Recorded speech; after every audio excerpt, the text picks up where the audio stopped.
galera, comandeiros e comandeiras, eu sou o Fran. Eu sou o Hugo. E nós estamos aqui para fazer mais um top da edição. Esse episódio em que eu e o Hugo a gente seleciona as melhores cartas de uma edição, né? No caso da de hoje, é Kamigawa Neon Dynasty, né? Dinastia Neon. E a gente escolhe uma carta de cada cor, mais uma incolor, mais uma multicolorida, que a gente considera que são as cartas top, as melhores cartas da edição, obviamente voltadas para Commander. Sim, demorou, né, pra gente fazer a top edição, né? Tá até com saudade aqui do Kamigawa, tava demorando pra sair, aí agora saiu tudo de uma vez, agora tá na hora de a gente se estapear que, né, pra começar bem 2022 tem que ter aquela treta, né? Exatamente. E para quem ouviu o nosso podcast em que a gente fala sobre as expectativas, né? A gente fez uma retrospectiva de 2021 e falamos um pouco sobre as nossas expectativas para 2022. Então, para quem ouviu, sabe que eu e o Hugo estávamos muito, eu principalmente, né, estávamos muito hypados, né, muito ansiosos para essa edição de Kamigawa. Na época que a gente gravou aquele podcast ainda não tinha, acho que os únicos spoilers que tinham saído era do Kaito, enfim, eu não lembro, acho que tinham saído umas 4 cartas só até então, e a gente estava nas expectativas do que ia vir, do que não ia, né? Será que essa edição atendeu as nossas expectativas? Sim, a gente tava esperando, né? Na verdade, até pra gente concluir, né? E aí, o Fran falou tanto de Kamigawa, a gente conversou, falou, né?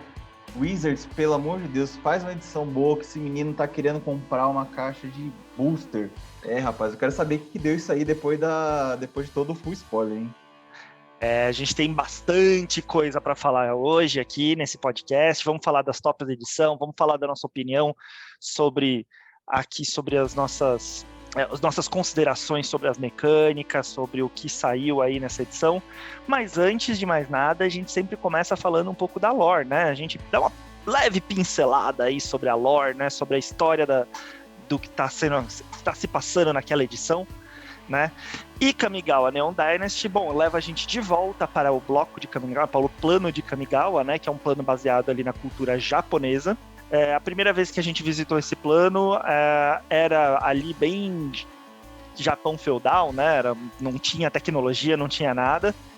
Os eventos que se passaram lá na Guerra dos Kamis, na primeira edição lá de Kamigawa, se passaram antes mesmo lá da era do Nicol-Bolas, né, do surgimento do Nicol-Bolas e etc., como um grande vilão, né, o surgimento do Nicol-Bolas como um grande vilão, foi tempos muito, muito longínquos atrás, e agora a gente volta para Kamigawa, que é a que está acontecendo no presente. Então é uma Kamigawa futurista, cheia de tecnologia, cheia de luzes neons, mais parecida, até mais à frente, né, do que o nosso Japão aqui do mundo real, né. Em Kamigawa Neon Dynasty, nós temos aí, a gente vai acompanhar a perspectiva do Kaito, que é um novo Planinauta, né, que surgiu, que basicamente ele era o melhor amigo ali da Imperatriz, né, que simplesmente desapareceu, e ele, como melhor amigo, acabou se envolvendo em altas confusões para tentar encontrar essa melhor amiga dele, trazer de volta, porque Kamigawa estava começando a entrar aí numa guerra civil, né? Já que a Imperatriz saiu, meio que as pessoas ficaram meio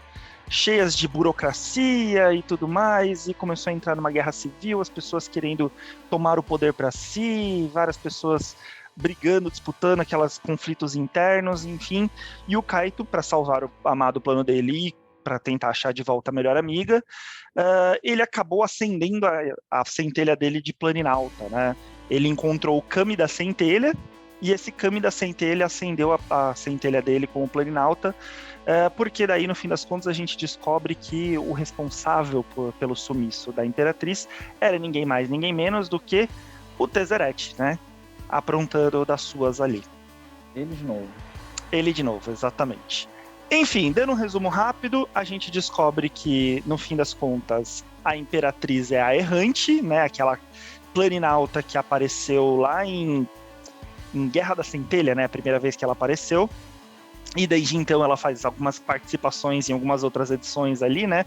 Uma passagem rápida dela, porque a centelha dela, ela é defeituosa. É uma centelha que ela, na verdade, ela precisa fazer força para ficar no plano, né? Enquanto todos os planautas fazem força para trocar de plano, ela precisa fazer força para se manter no plano. E ela chega mostrando que ela é muito badass, ela chega matando os mechas, né, mechas, sei lá como você preferir chamar, ela chega cortando mecha no meio, ela é muito B10, ela mostra que ficar pingando de plano em plano fez com que ela aprendesse várias artes diferentes, os samurais de Kamigawa já não são páreo mais para ela, enfim, altas confusões. Inclusive, né, nessas meias desse B10 dela aí, né, ela meteu uma espadada no Jin de Taxias. Ia chegar nessa agora. E daí, no fim das contas, a gente descobre que o Tezzeret está trabalhando lá com o Jin de Taxias, que, para quem não sabe, é um dos grandes pretores, um dos grandes líderes dos Phyrexianos. Para quem não sabe quem são os Phyrexianos, a gente tem um podcast explicando sobre a raça dos Phyrexianos, explicando um pouquinho sobre isso, não vamos abranger muito, mas eles são os próximos grandes vilões, né, aí da lore do Magic. E, enfim, o Jin de Taxias estava lá, ele que estava aprontando tudo, no fim das contas, junto com o Tezzeret. Ela chega, dá uma cortada no Jin de Taxias no meio, mas não mata ele, né, infelizmente. Ela e o Kaito vão lá, conseguem salvar a Guerra Civil, né, acabar com a Guerra Civil. No fim das contas, ela transporta para outro plano, e o Kaito não sabe mais onde é que ela tá. E Kamigawa fica de novo sem a Imperatriz, mas agora ela tem uma substituta. Olha, eu metralhando aqui contando a lore, hein? Tentando resumir. Aqui tem bastante coisa e a lore de Kamigawa é bem legal. E, no fim das contas, sequestram a Tamil, o Jin de Taxias. A gente passa a lore inteira achando que o Jin de Taxias ele tá lá para fazer experimentos com Kamis, né? Porque como se fossem deuses, né? E pelo que a gente entende, os Phyrexianos estão viajando no multiverso tentando encontrar ali a essência da alma, né? De deuses e etc. Mas, na verdade, ele estava lá atrás de Planinautas, ele sequestra a Tamil e transforma ela na primeira Planinauta Phyrexiana da história. Coitada. E como ele falou, primeira de muitas, né? Exato, e assim, não se apeguem a alguns Planinautas, porque eu tenho certeza que realmente teremos outros Planinautas virando Phyrexianos. E sendo muito sincero, eu acho que é irreversível essa... Mesmo que derrotem os Phyrexianos, etc., eu acho que essa transformação em Phyrexiano é irreversível, sendo muito sincero. Eu acho que ele estava tentando, na verdade, tentar corromper a alma, né? Se corrompeu a alma dela, acabou. Exato. O maior problema que a gente tinha aí, né, que eles não conseguiam ter Planinautas Phyrexianos, é porque quando você transforma ali em Phyrexiano, você corrompe a alma, a pessoa perde a alma, e meio que a centelha de Planinauta está associada à alma, né, de alguma forma.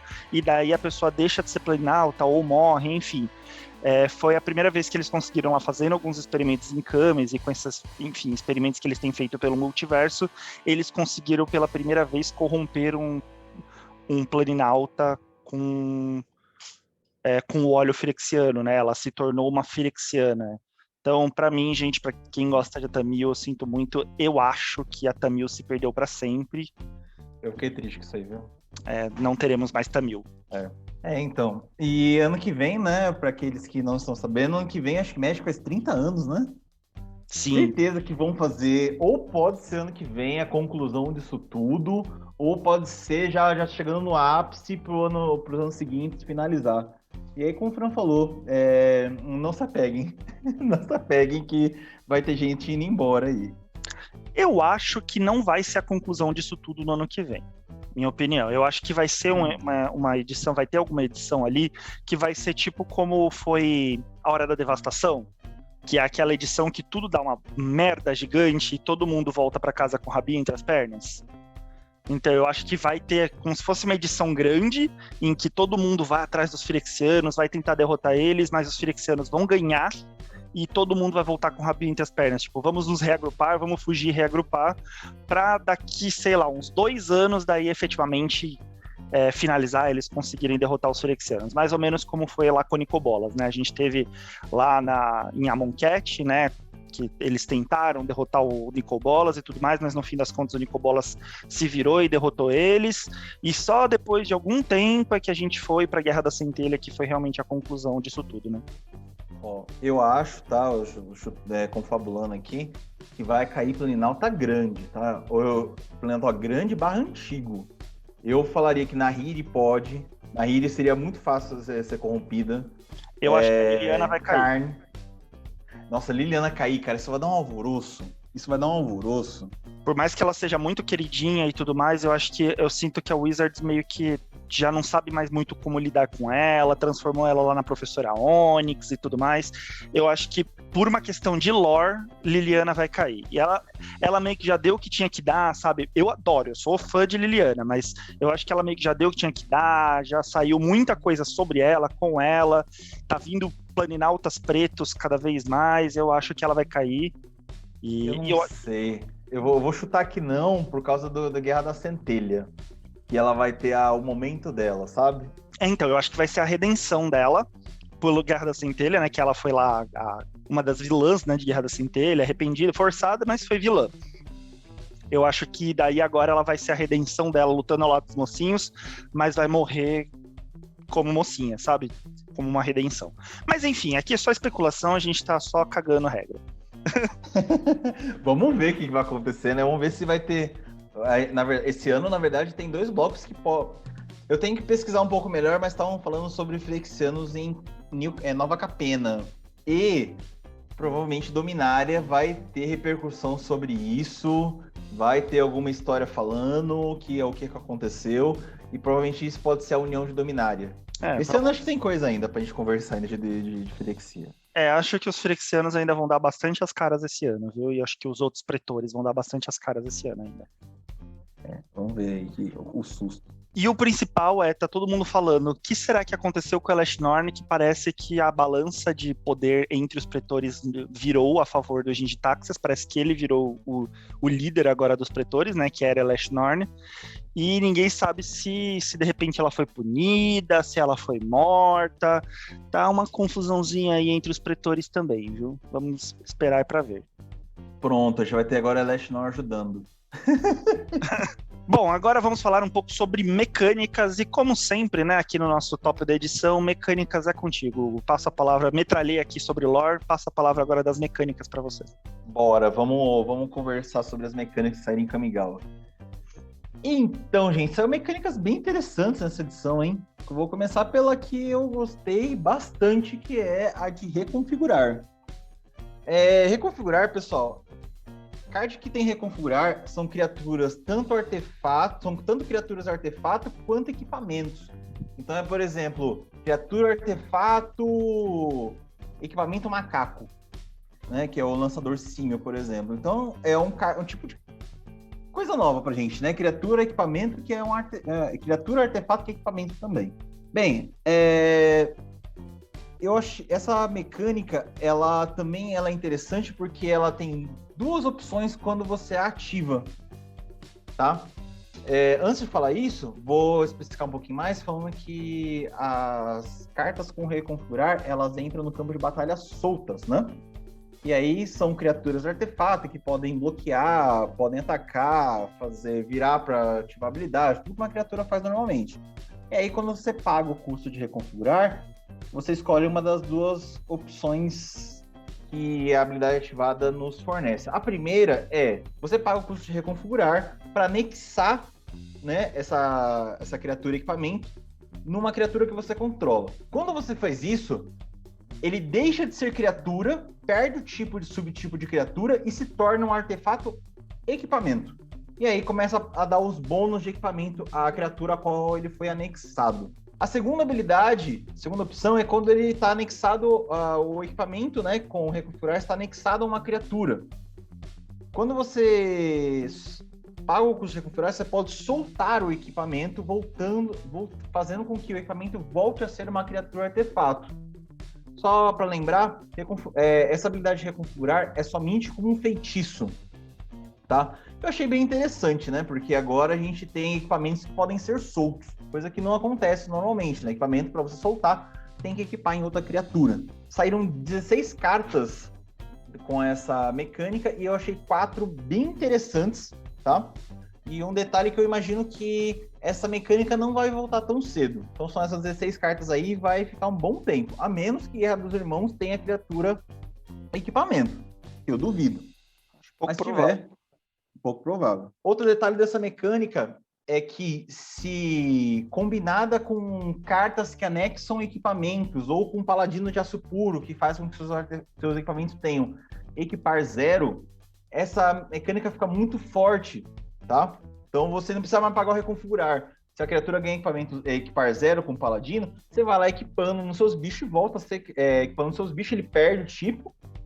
Passou o combate, volta a ser criatura para bloquear as coisas para você. Achei bem interessante isso. E o fato de você poder anexar sem ser com reconfigurar é interessantíssimo também, tá? Lembrando que quando você anexa uma criatura equipamento, ela perde o tipo de criatura automaticamente, tá certo? Eu vou ficar bem de olho nela, nessa mecânica. Quero vê-la crescer futuramente, não vai ser agora, como eu falei, né? Mas quero vê-la crescer. Eu acho que vai jogar... Tem algumas cartas que vai jogar bastante no Commander dessa mecânica. E, pessoal, só um adendo, né? Se vocês quiserem mais detalhes, como funciona, né? Algumas regrinhas específicas sobre reconfigurar, a gente já postou no nosso canal do Instagram, @comandeiros, ensinamentos místicos que tira todas as suas dúvidas sobre reconfigurar. E aí, Frank, o que tu achou dessa mecânica? Cara, eu achei bem legal para quem quer montar deck de equipamentos, né? Tem um problema sério que é balanceamento entre equipamentos e criaturas, né? Às vezes você tem um monte de equipamento na mesa, porque já tomou board wipe, enfim, já tomou mata-bicho, tem os equipamentos lá soltos e não tem as criaturas, né? Eu acho que são umas ótimas opções para você substituir equipamentos básicos, porque eu não achei que saiu nenhum equipamento, nossa, que incrível esses equipamentos, né? Com reconfigurar. Então são equipamentos bem básicos, mas que você tem a opção de substituir alguns equipamentos básicos por essas criaturas com reconfigurar, e daí você resolve, né? Se ele vier, você bota no slot de um equipamento, né, do seu deck. Se vier isso, ele serve tanto como criatura como equipamento, né? E eu achei que eram equipamentos, assim, relativamente úteis, né? Com as habilidades básicas mais úteis. Quando eu falo equipamento básico, é porque, assim, a gente geralmente fala dos equipamentos hortões, né? Aqueles equipamentos muito incríveis, tipo as espadas, né? Espada de fogo e gelo, espada de sombra e luz, aqueles equipamentos mega blaster fortes. Esses são aqueles equipamentos mais tranquilinhos, né? Dá atropelar, dá golpe duplo, dá alguma habilidade básica, né, para as criaturas. Então, eu achei interessante, versátil. Para Commander, eu acho que funciona bem, assim, dependendo do deck. Bem, a outra mecânica que saiu foi a mecânica de modificar. Modificar, o que acontece? É um status, tá? Esse status ele é dado para criaturas que você controla, que estão equipadas ou encantadas por auras que você controla, ou com marcadores sobre si. Tá? Então, esse é o status que a gente considera uma criatura modificada. Saiu mais ou menos 22 cartas que interagem com criaturas modificadas. Vou falar assim que achei bem boas essas interações, tá? E o Tishiro, que é o comandante para essa mecânica aí, é um bom exemplo, tá? Só alguns detalhes, né? Se uma criatura estiver com uma aura que o controle é do oponente, ela não conta para os seus bônus de modificar. Já o marcador, não importa de onde veio, mais um, menos um, atropelar, que seja, se veio de você, seu oponente deu, você pode considerar aquela criatura como modificada. Então, a fonte aura tem que ser sua. A fonte do marcador, não importa de onde veio, não. A outra mecânica que saiu, né, que eu acho que surpreendeu um total de 0 pessoas, foi o ninjutsu. Bem, o ninjutsu, né, se você quiser saber como é que ele funciona, você nunca viu ninjutsu na vida, ou quer entender detalhes adicionais, também fizemos lá no nosso Instagram, não, só para lembrar que é @comandeiros, um conteúdo no Ensinamentos Místicos, explicando detalhes importantíssimos de uma das mecânicas mais roubadas desse jogo aí. E detalhe que nós temos agora 16 ninjas com ninjutsu, tá? E a gente tem ninjas em todas as cores agora, menos no vermelho. Vermelho não saiu ninja, mas saiu até ninja no branco. E eu não sei se o Fran reparou, mas eu acho que estão tentando forçar um ninja sultai, né? Eu vi aquele ninja preto, aí já tem a habilidade azul e verde. Falei, estão tentando forçar uma lenda, um ninja sultai aqui. Então, forçaram demais. Se forçarem mais, caga, gente. Porque. Tá forçado. Tá forçado feio. Não tem ninja verde que justifique, não tem habilidade verde que dá suporte pro deck de ninja. Gente, não rola. Então, assim, Comandeiro, se você está pensando em montar um deck Sultai, né, que é o azul, preto e verde de ninja, meu amigo, eu vou dizer que você tá montando um deck bem errado, né? Obviamente, tô cagando regra aqui, cada um monta o Tá deck. cagando regra. Se você quiser montar, você monta, Você mas monta, olha, ó. mas assim, eu vou dizer que assim, o verde não tem suporte para deck de ninja. O fato de ter saído o quê? 2, 3 ninjas com a cor verde, não são nem bons os ninjas. Você ainda falasse assim, caraca, esse ninja é muito top, vai ficar muito bom no deck. Mas não saiu nada. Então assim, esquece, o Wizard está forçando demais, vai cagar. Bem, essa opinião do Fran, pra quem não sabe, o Fran tem um deck de Yuriko, né? Que ele tá montando desde 2018. Então, se quiser aceitar a opinião dele, tá aí. E assim, só pra completar, né? Nem falando sobre a mecânica de ninjutsu, mas os ninjas em si, né? O jogador de ninja foi muito bem servido, tá? Porque saiu muito ninja bom, na minha opinião. E você que tem deck de Yuriko, né? Que é o principal comandante ninja, aí você que lute pra montar esse deck agora com esses ninjas que entraram, né? Saiu. Eu vou dizer que pro meu deck de ninja saiu muita dor de cabeça pra eu ter que pensar o que eu vou tirar pra colocar agora esses ninjas que saíram. Saiu realmente muito ninja bom. Bem, a outra mecânica que saiu e eu dou graças que essa mecânica agora ficou decente é a mecânica de canalizar. Canalizar, para quem não sabe, ela saiu por sua primeira vez em Salvadores de Kamigawa. E, bicho, era muito ruim. Nossa, era só para você descartar, porque os efeitos que tinham eram muito fracos, né? Então ninguém usava canalizar, se eu lembro, na época, né? Agora, fizeram canalizar bom, né? Canalizar, para quem não conhece, é uma habilidade ativada que permite que você pague um custo, descarta um card da sua mão, e aí vai vai acontecer a habilidade, né, do canalizar. Então, sim, não tinha nada. Agora tem, né? Boseiju que o diga, né, Fran? Sim. Então, obrigado, Wizard, por ter colocado essa mecânica de maneira decente agora. A outra coisa que saiu também não é mecânica, né? Não diria que é mecânica, mas é uma habilidade estática nova, né? Que é de completado. O completado vocês só vão ver em planinautas, tá? Quando um planinauta tem completado, ele tem mana híbrida firexiana. Né? Então, eu falei que vocês vão ver em planinautas, porque não vai ser sair só um planinauta firexiano, não. Então, é mana híbrida firexiana. Para quem não sabe, mana firexiana, você paga a cor da mana ou 2 pontos de vida. Só que se você usar a mana híbrida firexiana para pagar o custo da criatura, né, pagando vida, se você fizer isso, a criatura entra com 2 marcadores de lealdade a menos. Tá? Então, por exemplo, a Tamio nova, ela tem acho que 5 de lealdade. Se você jogar ela pagando mana firexiana, ela entra com 3 marcadores de lealdade. Então, né, eles já deixaram bem explícito que isso veio para ficar. E eu achando que não ia ter mais mana firexiana, né? Tá bom. Eu fico acreditando eu que fico acreditando na Wizard. Tá Eu bom. achei que não também, até porque tiveram que banir muita carta de mana firexiana, né? Porque causou muitos problemas. Mas aparentemente, a hora que a gente voltar pra Firexia, teremos surra de mana firexiana na cara. A gente que lute montando os decks, que vai banir as cartas depois. Bem, acho que é isso das mecânicas que saíram, né? De tudo que saiu de novo aí. Tá esquecendo do tipo novo de criatura, né?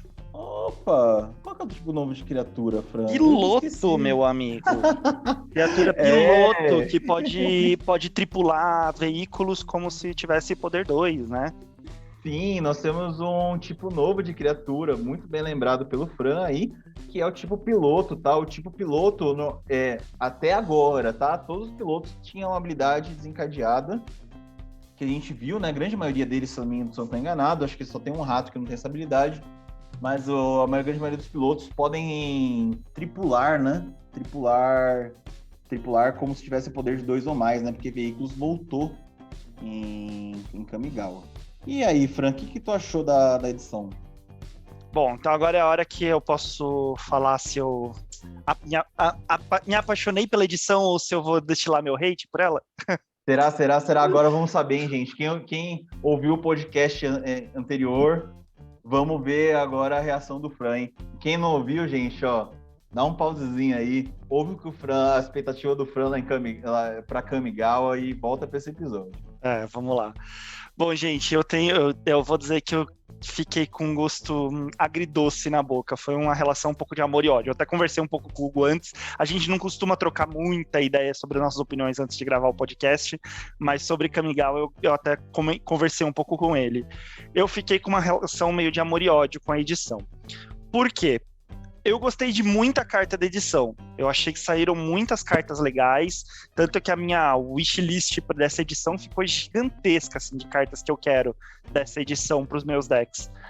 Mas eu achei essa edição meio, como é que eu vou explicar? Pouco plural. Como é que eu vou dizer? Eu achei que ela veio muito específica. Ela tá muito específica para alguns arquétipos de decks específicos. Ela não veio uma edição assim com tantas cartas versáteis para Commander. Então eu acho que assim, de forma geral, se você tem decks com aqueles arquétipos que saíram na edição, você deve estar muito feliz porque saiu muita carta legal para aqueles arquétipos. Mas eu achei que de forma geral desconfigurou muito do que era a Kamigawa antiga. Eu acho que o ódio que os criadores né, de Magic tiveram por Kamigawa, falarem que é uma edição fraca, etc., foi tão grande que eles desconfiguraram completamente o plano, sabe, na minha opinião. Os Kamis, que eram os grandes, é o grande diferencial desse plano, os Kamis ficaram relegados a nada. Eu não tô nem falando de lore, eu tô falando de carta mesmo, de mecânica, de habilidade. Praticamente não tem Kamis interessantes, e eles eram criaturas que matavam humanos assim, ó, com estalar de dedo. Então, assim, de repente, nada, virou mais uma Mirrodin. Eu acho que a gente não precisava, acho que é legal, que tá futurista e etc., mas a gente não precisava de mais um plano focado em artefatos e equipamentos, sabe? Então, acho que, assim, me desmotivou bastante, me deixou bem frustrado ser mais um plano focado para equipamentos, para artefatos, etc. O que eu achei legal dos artefatos, tá? Não vou falar que é tudo ruim. Foram os veículos. Isso eu achei legal. Tem uns mechas gigantes, né? Tem uns Megazord, etc. Isso eu achei legal, sabe? Tem umas motocas da hora, etc. Podia ter ficado nisso, basicamente. Mas para mim descaracterizou quando eles colocaram muito equipamento. Pra mim ficou uma Kaladesh ou Mirrodin 3.0, né? Porque Kaladesh pra mim é um Mirrodin 2.0 e agora Kamigawa virou uma Mirrodin 3.0. É legal, tem carta boa, saíram cartas fortes, muitas cartas fortes, muitas cartas legais que vão rodar bem em todos os formatos, né? Não só no Commander, mas em todos os formatos. Porém, pra mim, descaracterizou o plano, não precisava, sabe, queriam fazer mais um plano com artefatos, equipamentos, não precisavam ter estragado o meu plano do coração, que era Kamigawa, que tinha toda aquela coisa japonesa, né, da origem, os samurais e etc. Galera deu buyout nos samurais à toa, não saiu nenhum samurai notável, né, grande, notável. Galera que comprou, pagou caro aí nos samurais deve estar frustradíssimos, né? Sal. Quem tem deck de ninja... Eu vou falar pra você o seguinte, tá?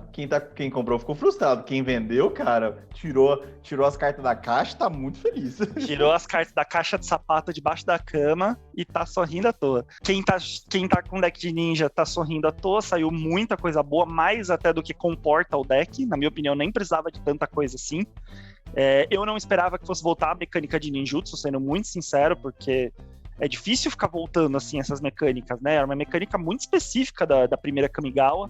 Eu achei que não fosse voltar, se viesse ia vir uma ou outra carta só, e voltou forte, né? Eu sabia que ia vir ninjas, mas não com a mecânica de ninjutsu. Achei que fosse vir, sei lá, alguma outra habilidade que complementasse. Quem joga de cobra tá frustradíssimo, né?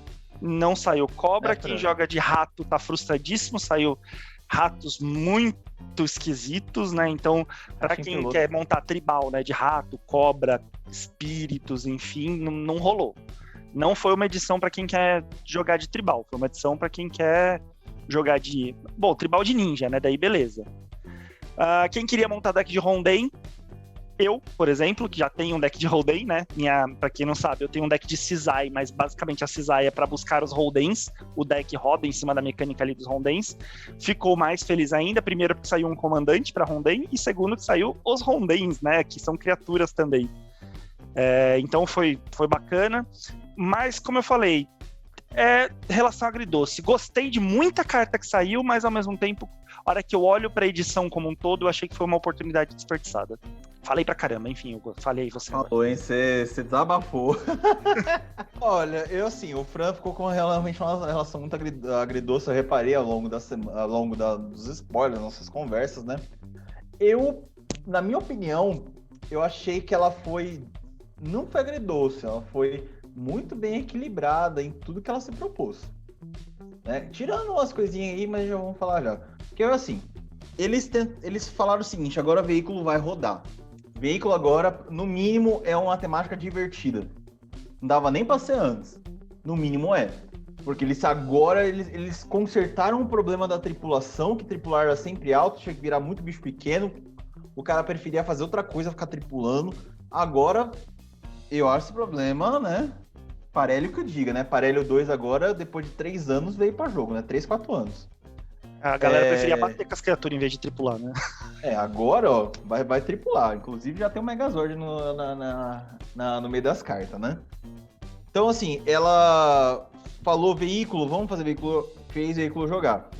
Botou artefato, vamos colocar mais coisa de artefato. Rodou. Vamos colocar coisa de suporte para encantamento?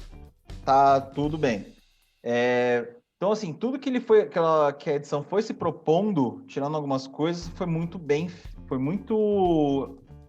equilibrado, né? Eu achei ousado eles quererem propor uma estratégia que você use encantamentos e artefatos no mesmo deck em maneira sinérgica, né? Tanto que tem cartas que te ajudam com isso, é meio que você tentar juntar o passado com o futuro. Essa ideia que eles quiseram jogar, né? Então, o pessoal falou que é Mirrodin e Teros na mesma edição, né? E para alguns fez mais que até que Teros fez em suporte para encantamento. Então, para mim foi ousado isso. Agora os pontos assim, né? Que eu falei que foi quase tudo que se propôs, né? Por exemplo, Samurai para mim foi uma decepção. Não mostraram para que vieram. A Wizard já deixou bem claro que não vai mostrar para que veio, né? Porque, fazer que o Samurai ele ataque sozinho para desencadear a habilidade, tá? Tem a ver um pouco com a lore, que se perderam depois do Konda, né? Depois de toda o que aconteceu. Sim, mas sei lá, né? Eu acho que os samurais se perderam na história de Kamigawa e sei lá, né? Tá parecendo o exércitozinho dos guardinhas a bordo. Ó, eu vou te dizer, ó, te interrompendo um pouquinho, Hugo. Não por ser samurai, mas eu achei que as habilidades que vieram, falando assim, esquece o tipo de criatura, esquece a lore.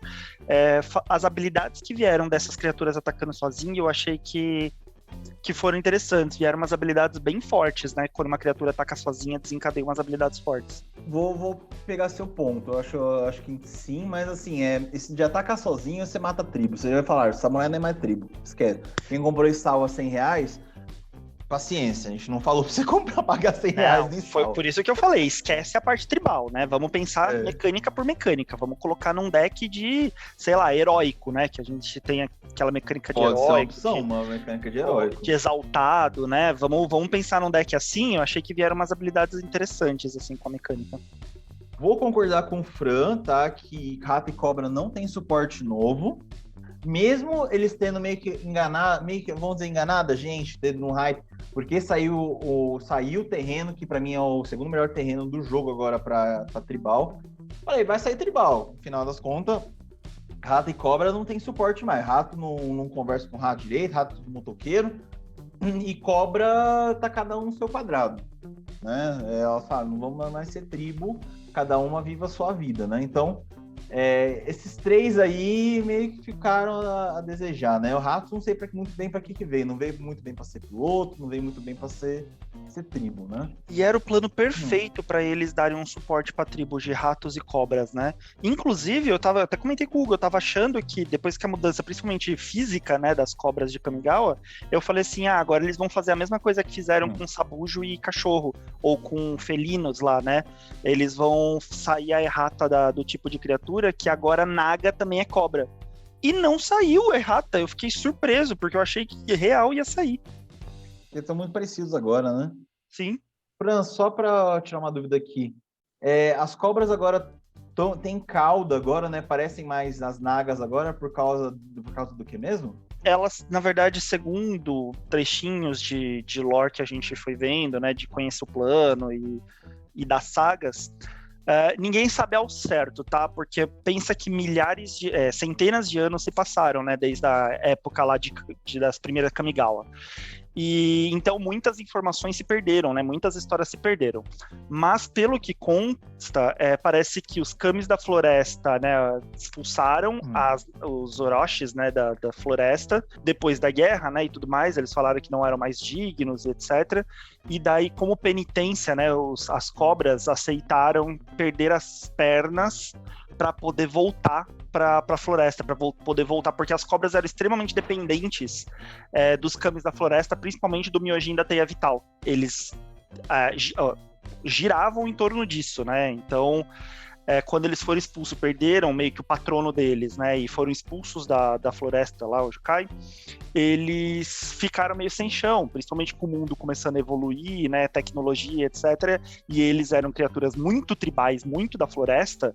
Eles pediram para poder voltar para a floresta, e daí com isso, meio que assim, os Kami da floresta falaram assim, não, beleza, mas vocês vão ter que provar que vocês realmente querem seguir a gente. Então, para isso, a gente vai tirar as pernas de vocês. E daí, os Kamis acharam que os Orochis não iam aceitar isso, e para surpresa dos Kamis, os Orochis, na verdade, falaram que topavam até ficar até sem braços. Olha só. Eles queriam virar cobras completas, daí os Orochis, ou os Kamis, então entenderam que os Orochis estavam realmente dispostos a segui-los, tiraram só as pernas e aceitaram os Orochis de volta na floresta. Isso aí, então assim, pra quem falar, eu já vi gente comentando que a arte não tá bonita, a arte tá feia, por que colocaram pernas de novo neles? É porque realmente tem lore no meio, tá? O tempo eles precisaram perder essas pernas aí, né, pra provar que são dignos de Jukai novamente. Foi uma explicação aí que a Wizards deu pra poder... Eu ainda acho que eles tiraram as pernas, que é pra ficar tudo meio parecido com Naga, e eles ainda vão fazer com que Cobra e Naga seja tudo a mesma coisa, tá? Não foi agora, mas eu ainda tenho esperança que vai ser.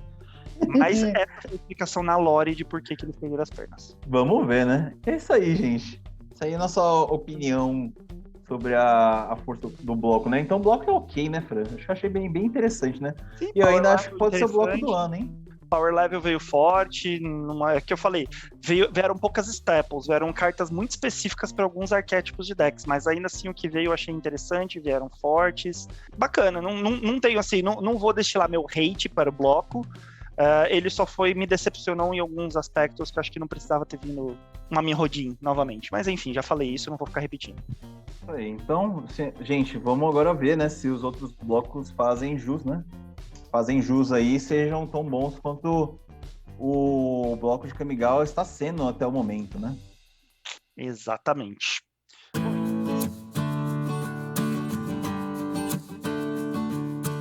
Bom, então vamos entrar aqui no top da edição. Vamos falar aí das 6 melhores cartas da edição de Kamigawa Dinastia Neon. Está preparado para isso, Hugo? Bora, cara, nasci pronto. Então, já que nasceu pronto, então já emenda e manda pra gente qual que é a sua carta incolor top da edição. Bem, a minha carta incolor top da edição pra mim, a carta que eu acabei de comentar, né? Que foi a carta que eu olhei e falei, não, vai sair suporte pra tribo, né? Tribo vai rodar agora, Kamigawa, Fran vai dar um up nos decks deles de rato e cobra, né? Mas a carta só deu expectativas que não foram muito bem cumpridas. A carta que saiu incolor, que me deixou esse hype aí, que eu até falei que pra mim é o segundo melhor terreno pra tribo no momento, é o Pátio Reservado. Então assim, o Pátio Reservado, desde o lançamento, lançou, ele é o segundo melhor terreno para tribos. Ele só perde pra Caverna das Almas. Não, agora o território não reivindicado perdeu sua posição de segundo melhor terreno, virou terceiro. Então, o segundo melhor terreno para tribos é ele.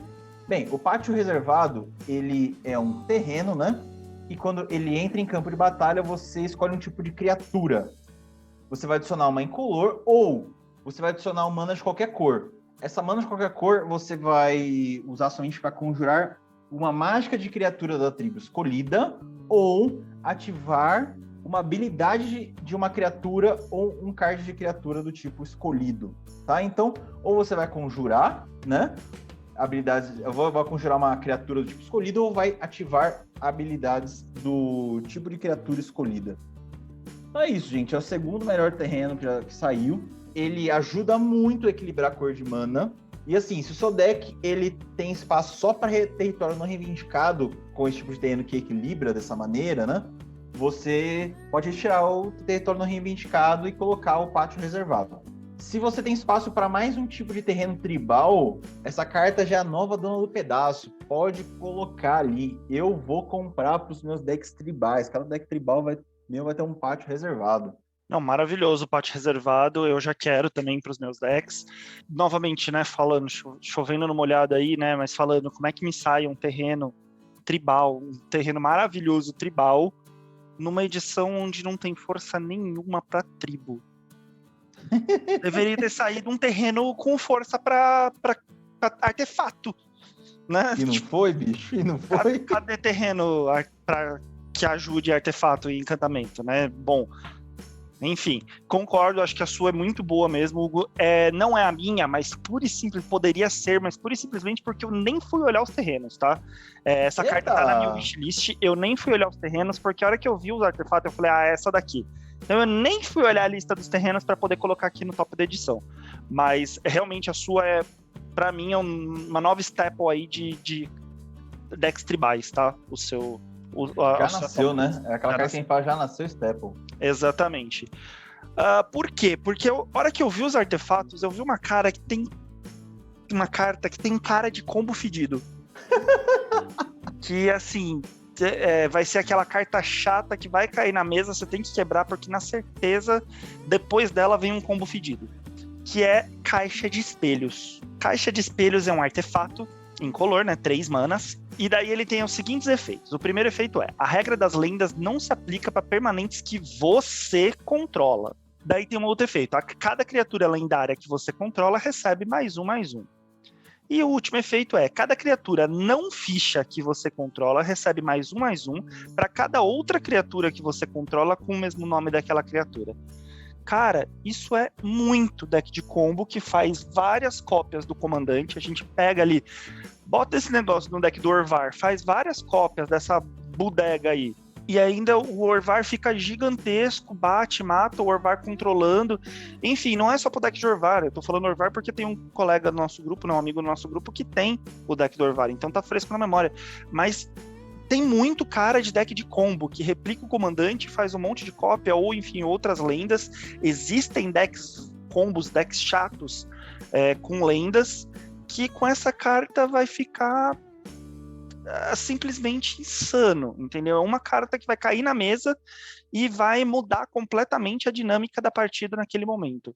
Na minha opinião, essa carta é extremamente forte. Detesto ela. Detestei essa carta, muito sincero. Mas eu não tinha como não citá-la como sendo a carta top de edição incolor, porque ela, quando cai na mesa, muda a dinâmica da partida. Todo mundo vai se virar pro cara que baixou ela e vai falar assim: beleza, agora a porra ficou séria. Eu achei interessante que eu fui ver os comentários da Liga Magic, né? Um dos comentários aqui vai custar caro por causa dos comandeiros. Exatamente. Então... assim, eu não escolheria ela como minha top de edição, mas eu vou concordar com o Frank, que é uma carta roubada, porque... mas o efeito dela não é roubado. Opa, nas mãos erradas se torna. Cara, deck que custo fica baixo copiando coisa... E o custo é 3, né? 3. Na mão errada faz miséria, né? Eu já vi outros comentários, os caras brincando aqui. Nossa, já pensou se os caras começarem a fazer cópia de Hagavan? Então. E por aí vai, né? Sempre daí pra pior, né?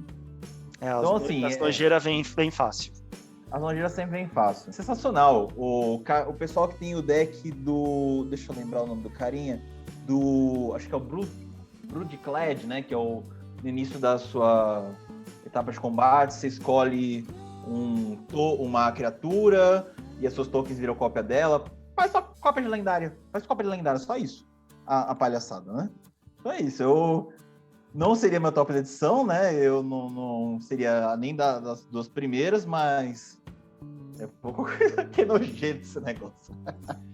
E daí, assim, eu não sei se o Hugo tem menções honrosas, mas eu tenho 2 menções honrosas aqui nas incolores, vou falar brevemente delas. São cartas que, assim, não entraram aí no meu top da edição, mas eu achei que valeria a pena a gente citar aqui, porque são muito boas. Uma delas são as Clavas de Bronze. É um equipamento muito barato, sabe, para baixar e para equipar, e pro efeito que ela tem é incrível. Se você tem um deck que faz muita mana, deck, sei lá, ganhou uma nova win condition, qualquer deck que faz muita mana, de forma geral, deck, sei lá, até de landfall, né? Ganhou uma win condition alternativa aí para você poder bater muito e matar aí a galera. E o Devoradora de Virtude, um outro equipamento aí, que na minha opinião, ele tem a habilidade que eu acho que o Odric deveria ter, como quando ele saiu agora, o novo Odric, sabe? Pô, pegasse essa habilidade, ele tem muito cara de vampiro, essa habilidade. E o Odric agora, na última edição, né, no Voto Carmesim, virou um vampiro, e tem a cara dele essa habilidade. Wizard, vocês perderam a chance de botar essa habilidade no Odric. Pra eles quiserem sacanear mesmo, não tem muito o que fazer não, tem muito o que falar não. Se quiser sacanear, a Wizards gosta de sacanear os heróis, os heróis não, as lendas que gostamos. Eles gostam de sacanear. Eu podia colocar realmente, concordo com você plenamente. Pesquisem aí, Devoradora de Virtude, gente, é uma habilidade muito parecida com a habilidade de vampiro, né, que o que você mata, né, remove de jogo, e você passa a ter as habilidades e tudo mais. O Odric poderia ter essas habilidades aí, essa habilidade seria uma carta excelente lá no Voto Carmesim. Aí eu tenho só uma menção honrosa só, né? Minha menção honrosa vai pra carta que, assim, se a gente não falasse nesse episódio dela, o pessoal ia cair em cima da gente, né? A gente precisa falar que a outra carta incolor sensacional que saiu é Boseiju a Persistente. Boseiju a Persistente ela seria uma top edição se ela não tivesse tão cara assim, né? Que a gente tá tentando não falar com cartas tão caras pra vocês, né? Meu argumento pra ele, se ele fosse realmente uma top edição, é uma carta que entra em qualquer deck verde, ponto. É isso, esse é o meu argumento, ele entra em qualquer deck verde. Não tem muita coisa pra falar contra. O meu problema com o Boseiju é que eu acho que ele, pra Commander, ela é uma carta ok. Ela não é... Vamos lá. Boseiju é uma carta muito boa, mas no Commander ela é uma carta ok. Eu entendo que no Standard essa carta vai fazer um estrago, já prevejo que ela vai jogar muito. Moderno, legado, nossa. Nos competitivos, sabe, de construídos competitivos, eu acho que ok. Agora, no Commander, eu acho que vai ser uma carta assim, bacana, sabe, tipo, legalzinha. Então... Eu acho que assim, se você tem, você coloca. Porque se tem um espacinho de verde ali, você coloca. Porque isso aqui, cara, os efeitos dele são muito bons. Não discordo. Se você tem, então coloque. Agora, eu não iria atrás, sabe, pra colocar no deck. Tá muito... assim, gente, é uma carta que vai jogar formato competitivo, tá? Tanto que hoje, no dia dessa gravação, tá R$238. Eu vi uma semana atrás, quando eu escolhendo meu top de edição, tava 179. E acho que ainda sobe mais um pouco, viu? Antes de estabilizar, ainda sobe mais um pouco. Quem tá tirando isso em caixa de pré-release tá pagando a caixa. Tirou, opa, e Boseiju é raro, né? Isso é complicado, é raro. Não é nem mítico, é raro. Então, assim, quem tirou, cara, quem tiver a felicidade de tirar isso aí em booster, pode colocar. Pega o deck verde que tem aí, coloca isso aí, cara, e seja feliz. Vai ter um espaço excelente, um slot excelente dentro do deck, né?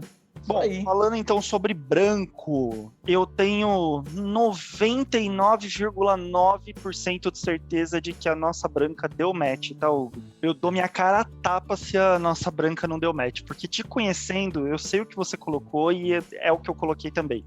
Olha, olha, podemos ter surpresa, hein? Será? Eu até tô curioso, então aproveita e fala pra gente aí qual que é a sua top branca. Vamos lá, a minha top branca é Adeus. 4 qualquer e 2 brancas, é um feitiço. Você escolhe um ou mais. Exile todos os artefatos, exile todas as criaturas, exile todos os encantamentos ou exile todos os cemitérios. Você pode fazer os 4 efeitos, 2 deles, 3, enfim, quantos você quiser. Evicção impiedosa somente no branco. E que remove cemitério. Em vez de remover planinautas, né, remove os cemitérios. E é maravilhosa, gente. É uma carta. Evicção Impiedosa, todo deck que tem preto e branco usa Evicção Impiedosa como uma remoção. Ela salva a vida. Não estamos falando de destruição, não, gente. Estamos falando de remoção. Então, se você tem lá as criaturas indestrutível, tchau. Adeus. É como você já joga essa carta falando assim, adeus. É o nome dela, tá perfeito. Então, não tenho o que falar, porque assim, se a Evicção Impiedosa não joga mais, é Evicção Impiedosa, né, a preta e branca que faz isso, né, Hugo? Isso. Se a Evicção Impiedosa só não joga mais no Commander, porque ela é preta e branca. Então, nem todos os decks têm essa combinação de cor. Agora, qualquer deck com branco vai usar Adeus a partir de agora. Qualquer deck com branco vai usar Adeus. Repetindo, só para fixar aí na cabeça de vocês, porque essa carta é versátil.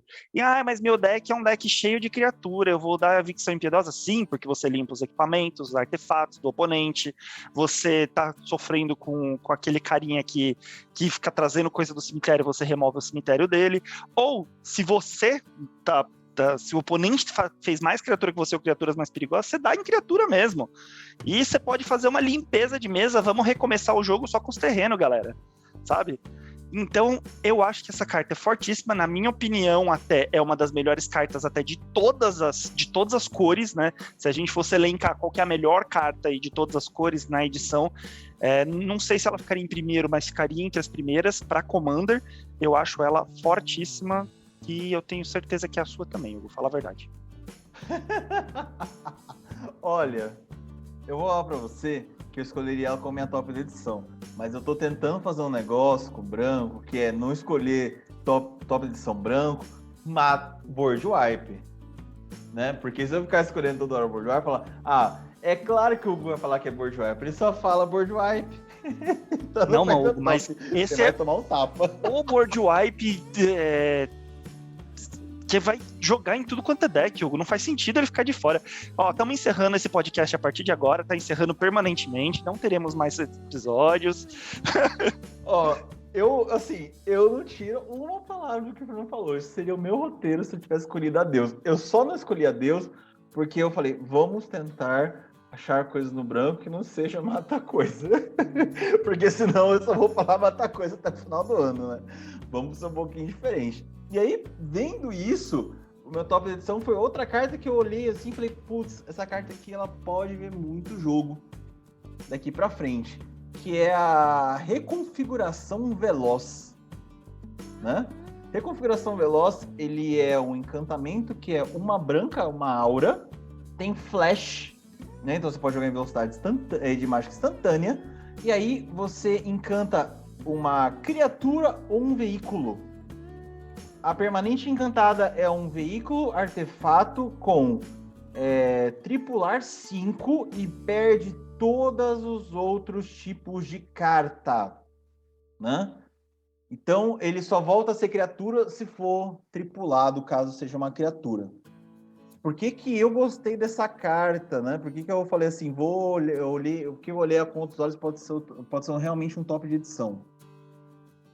Essa carta é um excelente exemplo de ataque e defesa na mesma carta, e eu gosto muito desse tipo de coisa. Vocês já viram, eu gosto muito de carta que escolha um, eu gosto muito de carta que faz duas coisas, ou pode ser um ataque ou uma defesa, depende do momento do jogo. A Deus faz 4 coisas, Hugo.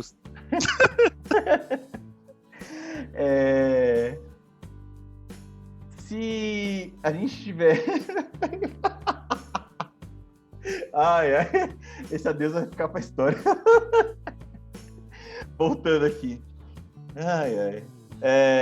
Se for usado como defesa, ela pode atrasar demais um oponente. Por exemplo, um deck Voltron, né? Porque todas as cards se for um Voltron, todas as auras de criatura, todos os equipamentos se soltam. A aura que solta de criatura vai pro cemitério, né? Vai dificultar muito o jogo do cara. Porque ele vai ter que ter bichos para fazer o tripular 5, ou ele vai ter que ficar gastando recurso para fazer a criatura voltar a jogar, né? Vai quebrar, jogou lá, impediu o cara, limpou o que ele tinha em cima do bicho e agora ele vai ter que quebrar o encantamento ou vai ter que ficar tripulando. Já como defesa contra as criaturas do cara já é assim, e aí você pode usar também como defesa para si, né? vou melhorar aqui. Vou dizer que pro oponente é como se fosse um ataque, né? Você tá atacando a criatura dele, zoando ela. Para você é uma defesa, né? Para suas criaturas. Como assim se eu vou usar as minhas criaturas azul? Se você tem um deck muito dependente de comandante, né? E o deck fica muito vulnerável sem ele, e esse comandante não precisa ficar atacando, por exemplo, deck de Arcades, deck da NAs, deck do Kikar, você não precisa ficar atacando com eles. Eles têm que estar na mesa para fazer o que precisam ser feito. E aí todos os oponentes vêm e vai ver que você tá vulnerável, que seu deck é vulnerável, vai tentar matar esse negócio aí, ficar gastando, e aí vai usando matar bicho e tal, e é problemático para você. Se você usa o Reconfiguração Veloz no seu comandante, transforma ele no artefato, veículo, né? E mata bicho, bounce de bicho, já não afeta mais ele, incluindo board wipe, tá? Se o nosso amigo Frank der um adeus e falar criatura, seu comandante não vai embora. Seu comandante deixou de ser criatura, né? E tem um extra para combeiro, né? Nós temos combeiros ouvindo a gente sabe que vocês existem, vocês estão aqui ouvindo a gente. Você dá para combar usando esse encantamento com criaturas, como, por exemplo, o Druida Devotado. Coloca em cima do Druida Devotado, já era uma verde. Para desvirar o Druida Devotado, tem que colocar um marcador, né?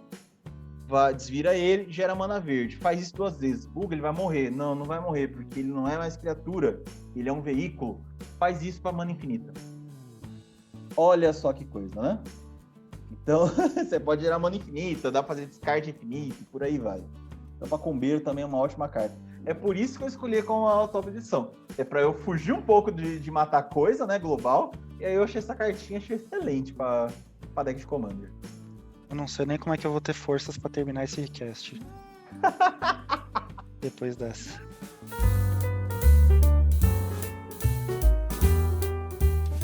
Bom, então depois dessa rasteira aí do Hugo, vamos então para... Tapa na cara. Vamos então para a cor azul. Hugo, manda aí, qual que é o seu top da edição azul? Vamos lá. Eu acho que azul, cara, a gente não vai dar match não, tá? Eu acho que o azul vai ser bem diferente. Vamos ver, né? A minha cor não, né? A minha carta escolhida pro azul, né? Minha grande top da edição, ela foi eu acho que é Kairi, né? O céu turbilhonante. 4 qualquer e 2 azuis, 6/6, voar e salvaguarda 3.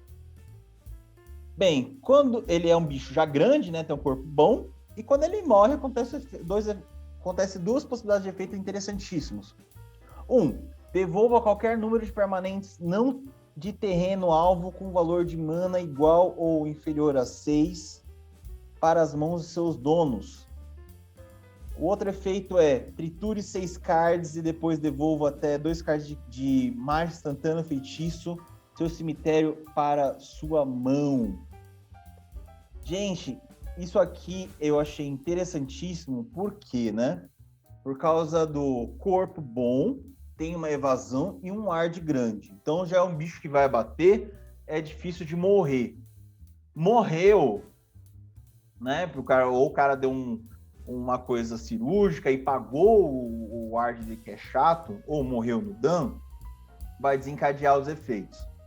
Os efeitos são ótimos. Primeiro, o primeiro efeito ele é um bounce, né? Você vai pegar qualquer número de permanentes alvo que não sejam terrenos e com total de mana igual ou inferior a 6, devolve para a mão dos donos.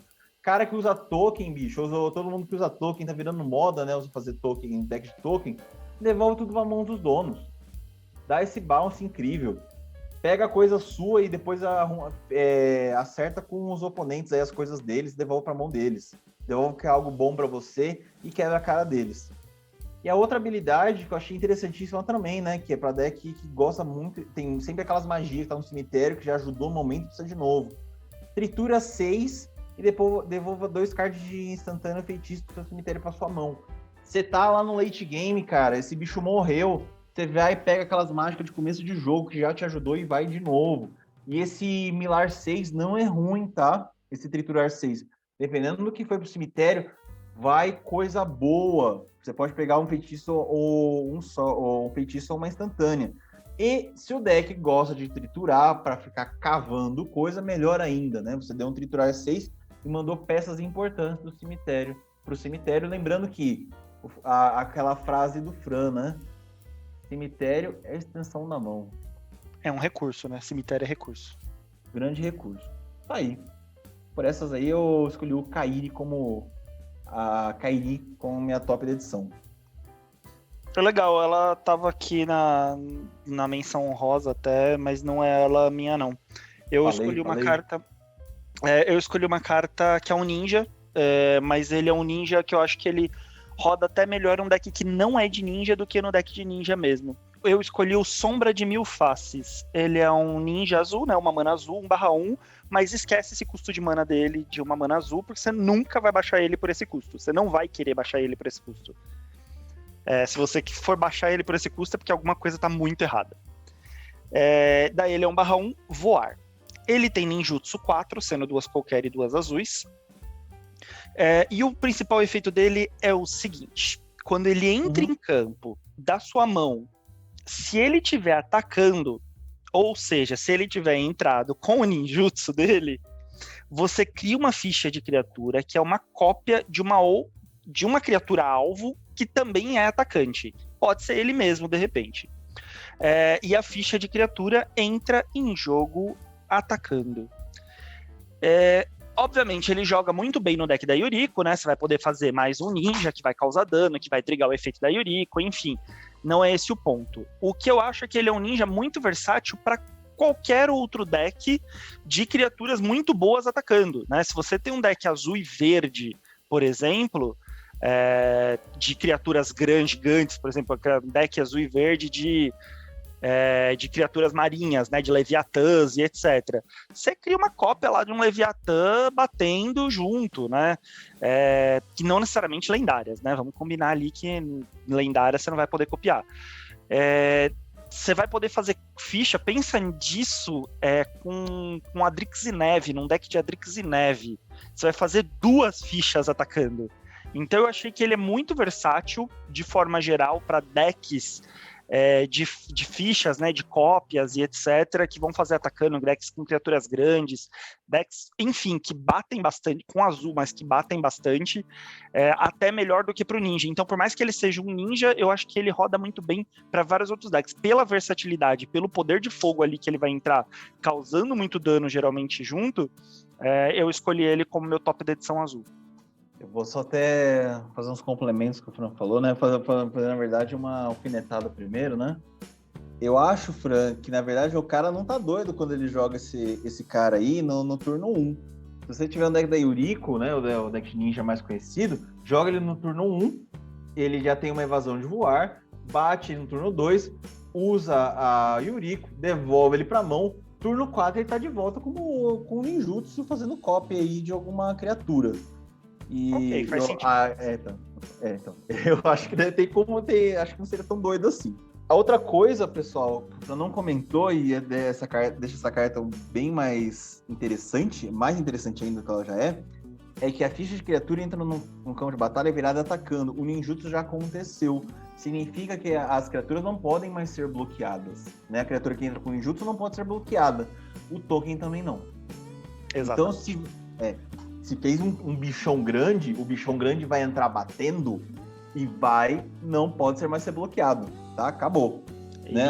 Entra tudo causando dano, por isso que eu achei ele muito forte. Tudo entra já causando dano, né? Já batendo, espancando o oponente. E só um adendo, eu quero reforçar um ponto, tá? Não é aquelas fichas que você sacrifica no final do combate, tá, gente? Ou no final do turno. Você faz uma ficha que é uma cópia de uma criatura atacante, ponto. Aí. Eu vou falar o seguinte, acho que isso é raro que eu vou falar, hein? Acho que isso é raro, isso vai ser difícil de acontecer. Esse ano provavelmente vai acontecer mais nenhuma vez. Eu vou falar aqui porque é Kamigawa. Eu vou ceder e vou falar que o Fran fez um top azul melhor que o meu. Essa eu vou ceder. Histórico, gente, histórico! Eu acho que aqui no top da edição a gente teve esse momento de um ou outro cedendo, né, em algum momento. Acho que no máximo umas 3 vezes, né, Hugo? No máximo. No máximo 3 vezes. Essa foi espero que seja a primeira e última do ano. Essa aí eu vou ceder porque Puta merda, vê que carta boa, bicho. Eu devia ter olhado com outros olhos. Ela realmente não ainda só deck de ninja, deck de token, né? Deck de bichão. Nossa, isso aqui vai ser um susto, cara. Entre o bicho virado, uma cópia de um bicho. Ah, Jesus. Criatura atacante alvo. Se uma foi bloqueada, a cópia não é. Nossa. Não precisa, a outra não precisa não ter sido bloqueada, né? Então, sei lá, eu acho ela muito forte, muito roubada. A cópia já entra espancando, enfim, muito legal. Se você ainda tiver o espelho, você pode até fazer o negócio dos espelhos que eu falei lá nas incolores. Você ainda pode fazer até da lendária. Aí vai. Não tem que falar, não. Essa aí tá certo, essa arrebentou mesmo. Bom, então, já que o Hugo, esse milagre, né? Vou até colocar na edição os anjinhos cantando, né? Eu já vou emendar com a minha preta, tá? E na preta eu vou dizer que eu tenho uma menção honrosa também, mas vou deixar o Hugo falar dele também, né? Vou falar a minha, vou deixar o Hugo falar dele e depois eu venho com a minha menção honrosa. Rapaz, peraí. Antes de você falar a sua preta. Peraí que eu tenho menção honrosa. Ah, você tem menção honrosa no azul. Eu tenho menção rosa no azul. Fale aí. Eu não falei ela como minha top porque, novamente, preço, tá? Mas ela poderia ser sim minha top da edição, que é o nosso amigo Gingi Taxias, né? O nosso Gingi Taxias que voltou mais uma vez para causar no jogo aí, né? Como um dos grandes vilões, né? E aí ele voltou para atrapalhar aí os planos do mundo e fez aquela sacanagem com a nossa amiga Tami. Então, aqui, né, o Gingi minha escolha de menção rosa é o Gingi Taxias, porque, gente, absurdos os efeitos dele, tá? Além de ter sacaneado a história inteira, fez um monte de coitada da minha Tami, cara, os efeitos são muito bons, né? Fizeram, e assim, de propósito, tá? Fizeram ele nerfado pra ele não se tomar ban. O Fran já viu a carta já. Foi um comentário que a gente jogou. Nerfaram as habilidades dele, né? Travaram as habilidades dele para ele não ser banido. Porque senão ele seria banido. Porque é muito forte. Então só não foi por causa de preço, mas ele é muito forte. Verdade, ele é bem forte mesmo. E a gente comentou, né? Quando saiu o spoiler dele no dia, a gente comentou que ele foi nerfado, claramente nerfado, para não ser banido mesmo. Não ser banido. Dessa vez teve jogada de cintura aqui da Wizards, parabéns, porque ele ia ser banido. Ia ser aquela carta que você vai comprar, conta o tempo, tomou ban. Bom, muito bem, então vou falar aqui da minha preta, tá? Eu fiquei muito na dúvida, acho que foi a única que eu fiquei na dúvida aqui de qual que eu queria colocar as duas, tá? Então, entenda que qualquer uma das duas que eu vou citar, tanto a da menção rosa quanto a dessa, poderia ter sido qualquer uma das duas minha escolha do preto, tá? Ambas são cartas de um estilo que eu gosto muito de jogar, então, sei lá, qualquer uma das duas teria sido ótimas. O que me fez escolher é porque eu acho que a outra teria mais chance do Hugo escolher como a top da edição dele. Então, para falar duas diferentes, né, para não dar match entre eu e o Hugo, eu deixei a outra pro Hugo falar. Basicamente é isso. Não que eu saiba qual é do Hugo, né? Eu não sei qual mas eu achei que a outra tinha mais chances do Hugo falar. Então eu escolhi para ser o meu top da edição preto o Nashi, o herdeiro da Sábia da Lua. Uma qualquer e duas pretas. Ele é mais um ninja, né? Falando aqui de mais um ninja. Ele é um rato ninja. Um dos poucos ratos que eu achei bom nessa edição. Ele tem o Ninjutsu 4, né? 3 qualquer e uma preta. Ele é 3/2. Para uma criaturinha que é um catarrentinho que não faz nada direito na lore, eu achei uma carta bem forte, viu? Mas vamos lá, qual que é o efeito dele? Né? Além do ninjutsu, qual que é o efeito dele? Toda vez que o Nashi causar dano de combate a um jogador, exile o card do topo do Grimório de cada jogador. Então não é só do que tomou o dano, tá? Todo mundo entra na dança. E até o final do turno, você pode jogar um daqueles cards, um só. Se você jogar um card mágica dessa forma, pague uma quantidade de pontos de vida igual ao valor de mana dela, em vez de pagar seu custo de mana. Então, ou seja, você ganha uma free spell. Free entre aspas, né? Você paga a sua vida. A gente sempre fala, né? Vida é recurso. Ainda mais no Commander, que você tem 40 de vida inicial. Essa carta aí, entrando no turno 4, batendo, já removendo o topo, e você podendo fazer uma carta gigantesca que de repente tá no topo dos seus oponentes, sem ter mana para aquilo, poder fazer ali com seus pontos de vida é maravilhoso, gente. E essa carta de verdade não entra só, mais uma vez, eu colocando aqui o ninja, que não entra só num deck de ninja. Essa carta entra lindamente em qualquer deck preto. Então ela entra muito bem naquele deckzinho da Salgueirumbra, que é preto e verde. Ela entra muito bem no meu deck do Karlov, que é preto e branco. Entra muito bem em qualquer deck que de repente você faz muita vida, ou não necessariamente precisa fazer muita vida. Na Yuriko, ela entra mais lindamente ainda, né? Sendo redundante, porque ele é um ninja. Mas eu só coloquei aqui ninjas que poderiam muito bem ser muito bem aproveitados em outros decks. Então, na minha opinião, ele entra muito bem em qualquer deck preto. Você pode usar ali sua vida como recurso para castar cartas do topo dos oponentes. E ela é muito forte. Não tenho o que dizer. Você pega o oponente de surpresa, colocando ela na mesa, né? Ele não vai nem...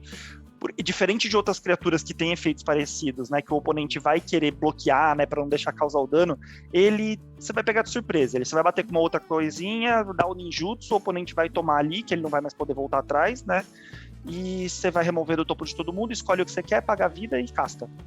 Rapaz, eu quero saber muito bem qual que é sua menção honrosa aí, porque eu já sabia que a gente ia dar match no preto e deu match mesmo. Minha top edição é na Xi também, porque não tem, o Fran falou tudo, tá? Ela é roubada, tá? Pagar vida em vez de pagar vida em vez de pagar custo de mana é uma troca muito interessante.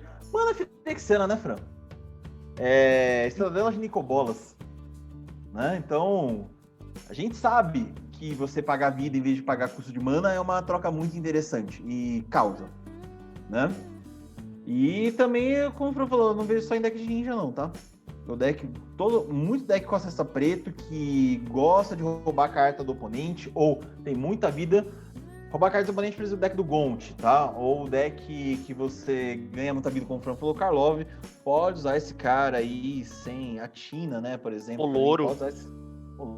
Pode usar muito bem esse cara aí. A Lela, nossa, no Alela esse daqui é muito bem, porque você faz o tokenzinho, a Lela ganha bastante vida, porque ela tem a lifelink, você bate com uma fadinha dela, dá ninjutsu nele, pega o topo do oponente, mano, vai tranquilo. Vai tranquilo. Então, assim, esse foi o cara do preto que eu falei, putz, parabéns, mano. Fizeram um ninja que vai dar dor de cabeça. Pode ser uma vez só, mas se uma vez só, dependendo do que ele pegar do topo de todo mundo, nossa, Deus me livre. Pode ser doído. Imagina, num turno 4, se você der a sorte, pegar um Eldrazi de um oponente, botar na mesa no turno 4 um Eldrazi do oponente, daí o oponente vai ter que saber com o que ele vai lidar, se ele vai lidar com o Eldrazi ou com o Nash, que você vai continuar pegando coisa do topo. E aí, por exemplo, se for o Lamog tem feito no cast, né? Putz... perdeu 10 de vida, beleza, mas se for o Lamog a Fome Interminável, que eu acho que é o segundo, você vai exilar 2 permanentes do cara, no turno 4. Se você for filha da mãe, tu vai exilar 2 terrenos do cara, você quebrou o cara no meio. Dependendo do topo do oponente, a coisa pode ficar bem feia, viu? Bem feia. Bom, minha menção honrosa, então, eu imaginei que você fosse para essa outra, mas já que você não foi, então minha menção honrosa, que me deixou muito na dúvida, é a reencarnação do Kokusho, é o Junji. Ele tem umas mecânicas também muito fortes. O Junji, quando morre, você pega uma criatura do cemitério de qualquer jogador e bota em jogo. Eu achei ele muito bom também, tanto que tá relativamente carinho aí, né? O preço dele tá altinho aí, porque eu achei que ele é muito bom também, merecia ser minimamente citado aqui. Poderia ser meu top da edição, não foi por causa do Nash, mas ele é muito forte. Vou concordar com o Fran, né? O Junji também foi, acho que é Junji, o meu top da edição, o meu menção rosa, mas também eu vou falar outras duas, tá? Porque é bem interessante vocês explorarem também depois. Transferência de Alma, interessantíssimo, carta com 2 opções muito interessantes, e Barganha do Justiceiro. Então essas 2 cartinhas aqui, vocês jogadores aí que estão de preto, deem uma olhadinha nessas 2 aí, que pode ser bem interessante para os seus decks. Transferência de Alma está na minha wishlist também. Aí. E qual que é a sua vermelha, Hugo? O que você tá trazendo pra gente de top de edição vermelha? Cara, só pra lembrar os nossos amigos aí, nossos amigos ouvintes, o top de edição, quando a gente não vai falar de Commander, né? A gente não vai ter análise de deck de Commander de Kamigawa, no caso, a gente coloca as cartas que saírem Commander dentro do top de edição, tá? Por isso que o meu branco foi uma carta de Commander, inclusive, né? E a minha carta top de edição vermelha também saiu em Commander, tá? Que é a Colisão de Reinos.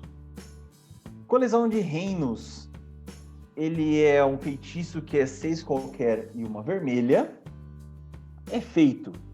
Cada jogador embaralha todas as criaturas que ele é dono nos seus grimórios. Cada jogador que embaralhou uma criatura que não seja ficha em seu grimório, revela cards do topo até vir um card de criatura e coloca em jogo. O resto vai ser colocado em ordem aleatória no fundo e é isso. Por que eu escolhi isso como top da edição? Você falou assim que você não queria escolher board wipe nos top, né? Não, eu não queria escolher no branco. Mas no vermelho tem que falar. Por quê? Assim, finalmente chegou um board wipe vermelho que não seja ato blasfemo, né? Que inclusive já foi top de edição nossa, acho que foi do primeiro, se eu não estou enganado. E não tem que pagar X. Por quê? Board wipe vermelho é ato blasfemo ou qualquer coisa que paga X para dar X de dano. Isso é board wipe. Né? Ou hora da devastação.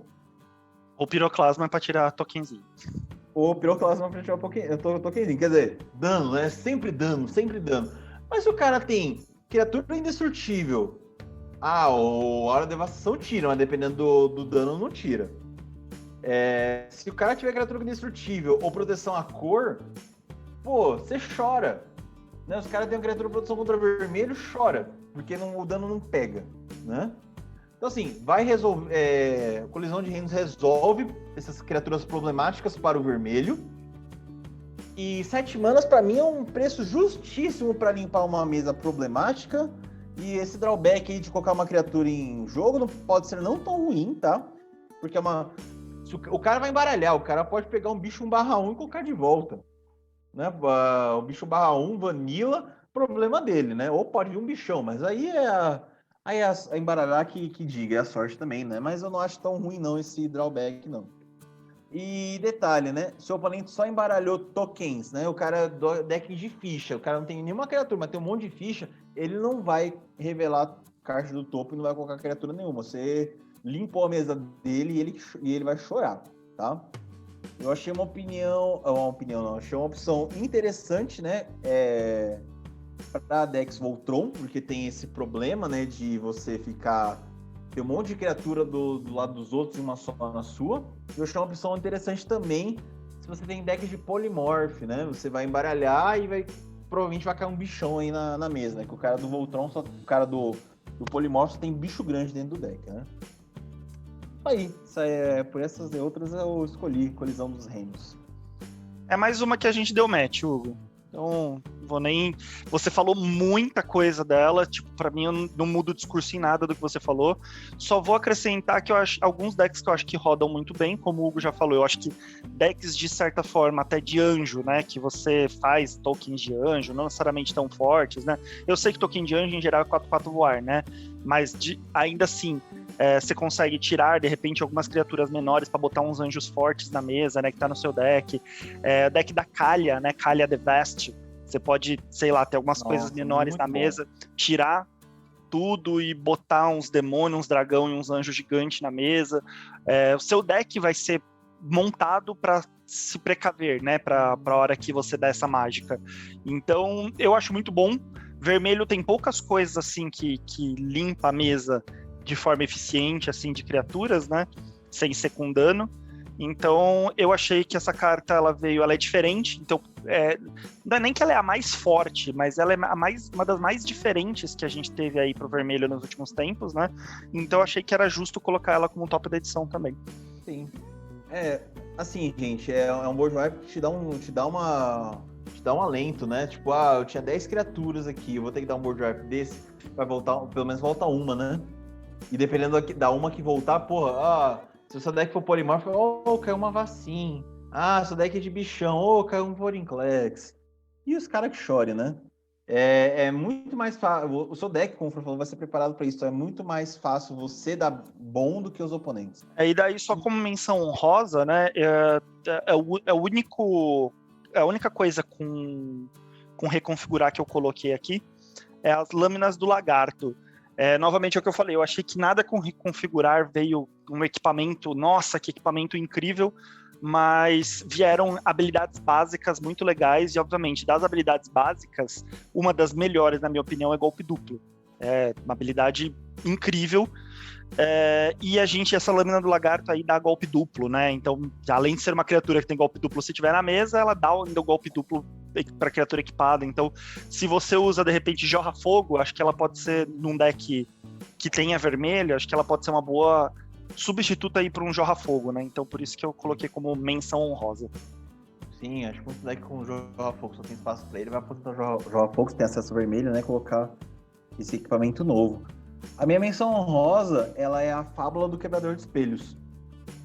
Mais um copy do vermelho, um copy bom, né? E assim, é uma versão barata, né? Uma versão budget aí de outros que nós temos, como Kiki de Ki, por exemplo, né? Então, dá uma boa... Eu acho que é uma boa para quem tá precisando aí de um copy, Fábula do Quebrador de Espelhos.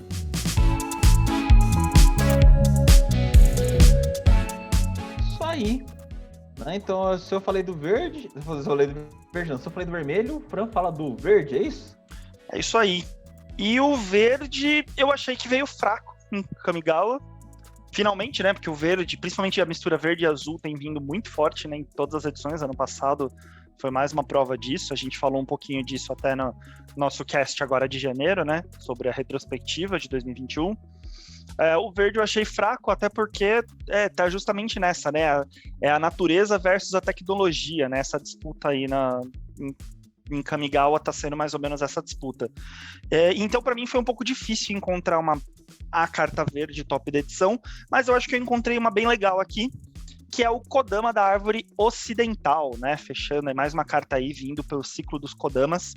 Ele é um espírito, 2 qualquer e 1 verde, 3 manas, 3/3, ele tem alcance.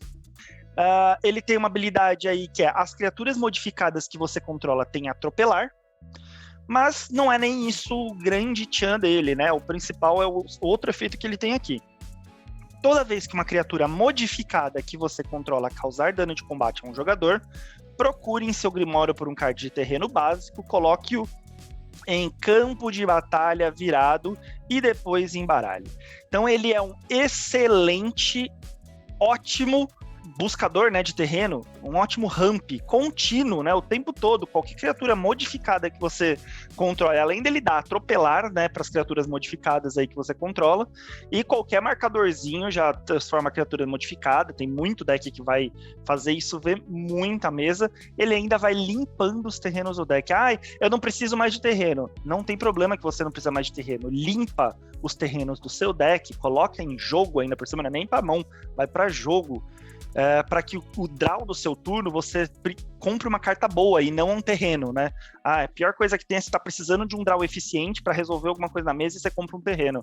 Limpando os terrenos do deck, você reduz, né, essa chance. Então eu acho que ele é excelente, é uma carta muito versátil, vai ver muita mesa em muito deck. Para mim foi disparada a melhor da edição aí na cor verde. Concordo com você das habilidades do Kami, né? Do Kami, inclusive ele é uma das minhas menções honrosas, já estou adiantando, mas não é meu top de edição não, tá? Meu top de edição é outra cartinha que eu olhei assim, eu gostei, eu falei, cara, a gente precisa comentar ela, porque ela devia ter saído num bloco de encantamento e saiu num bloco que não... focado em encantamento, não saiu. Agora, um bloco que não é tão focado assim, ela vai me sair e me arrebenta a boca do balão, né? Que é a Tecelã da Harmonia. Uma qualquer, uma verde, criatura encantamento, cobra druida, 2/2. Acho que eu nem... eu não falei no Narchita. Eu tava até vendo se eu tinha falado criatura nessa edição, mas eu falei sim. Bem, efeitos dele, né? As outras criaturas de encantamento que você controla recebem +1/+1. Paga uma verde, vira, copia a habilidade ativada ou desencadeada a alvo que você controla de uma fonte de encantamento. Você pode escolher novos alvos para essa cópia. Seguinte, pessoal, foi o meu top merecidíssimo da edição por 2 motivos. É um ínfula de criaturas de encantamento. Isso é novo no jogo, tá? E pode causar uma certa surpresa aos jogadores. A habilidade também é nova no jogo, tá? Não tem, eu já dei uma pesquisa só sobre isso. E a outra habilidade, ela copia a habilidade ativada desencadeada de encantamento, né?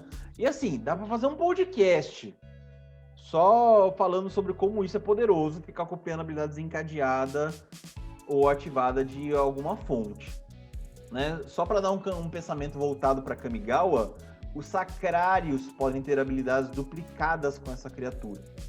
Você faz um sacrário, tem um sacrário e tal, não importa de qual edição que veio, você vai lá e duplica a habilidade, né?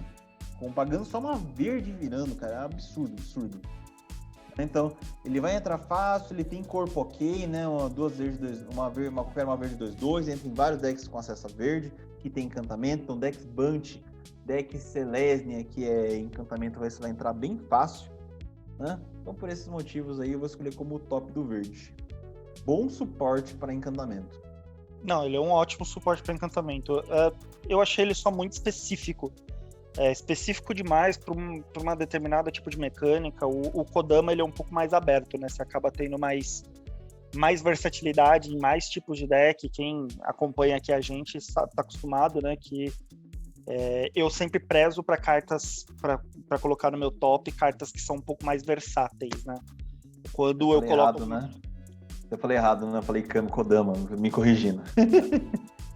Cartas que são muito específicas para alguma mecânica ou algum arquétipo de deck específico, eu geralmente escolho só se essa carta for assim, explodindo muito boa.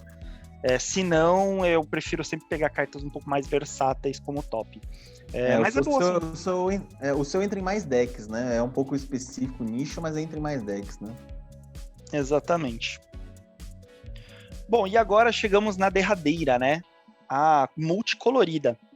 Mas antes da gente falar multicolorida, Hugo, aqueles nossos recadinhos de praxe aí, para quem chegou agora, não acompanha a gente, o que a gente pede para eles?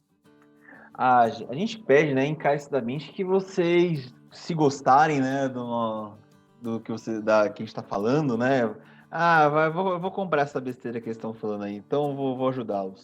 Se quiser ajudar a gente, segue a gente no Instagram, @comandeiros com 2 M's e S no final, né? Segue a gente no Spotify, né? Vai lá no sininho lá para falar que sempre tem episódio novo nosso aí, né? Para já você ficar preparado. Além de também ativar o sininho lá do Instagram sempre que a gente postar uma coisa nova.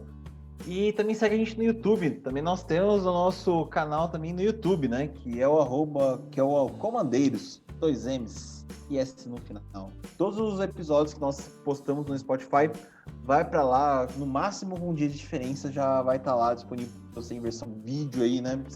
Para quem gosta de ouvir pelo YouTube. E lá no YouTube você pode fazer comentários também, né? Por exemplo, você pode ir lá no YouTube e comentar falando: Hugo, você vacilou de não ter colocado o adeus no branco. Ô Hugo, você inovou, eu sabia... Eu pensei que você ia falar Boardwipe, tu vai lá e me fala uma carta diferenciada. Bom, gente, e no Spotify também, as pessoas estão podendo avaliar também, né? Colocar as estrelinhas. Avalie a gente, para ajudar a gente, para que mais pessoas conheçam o Comandeiros Podcast. Tá bom? Avalie aí com as estrelinhas, preferencialmente de 5 estrelas. Se você for dar 1 estrela só, nem avalia. Esquece. Deixa aqui. Porque senão dá gatilho e a gente chora, né? Não pode. Exatamente. Nós somos comandeiros, mas temos sentimentos.